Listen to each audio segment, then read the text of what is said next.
Guys আজকে আমরা একটি প্র্যাঙ্ক করতে যাচ্ছি। সেটা হচ্ছে একটা ছোট বাচ্চাকে আমরা এই দুটো কোল্ড ড্রিঙ্কসের সাথে লবণ মিশিয়ে খাবো। তো প্রথমে আমরা এই প্রাণ আপটা এতে ঢেলে নেব। প্রাণ আপটা ঢালার পরে আমরা দিয়ে দেবো এই ম্যাঙ্গো জুসটা। এটা দিয়ে দেওয়ার পর পুরোটাই ম্যাঙ্গো কালার এসে গেছে। তো এই বাটিতে দেখতে পাচ্ছেন আপনারা লবণ, এই লবণটা আমরা এতে মিশিয়ে দেব। পুরোটাই মিশিয়ে দিই যাতে বাচ্চারা খেয়ে একটা প্র্যাঙ্ক হয় ওদের সাথে। তো আমরা মোট 3 চামচ লবণ দিয়েছি এতে। এখন এটাকে গোলানোর পালা। তো যে খাবে তার রিয়াকশন কি হবে এটাই আপনাদের দেখাতে যাচ্ছি।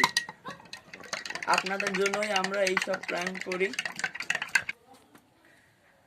তো আমরা একটি ছেলেকে পেয়ে গেছি, আসো তুমি চলে আসো। তোমার এই জুসটা ট্রাই করতে হবে, তুমি কি রাজি? অবশ্যই ট্রাই করো।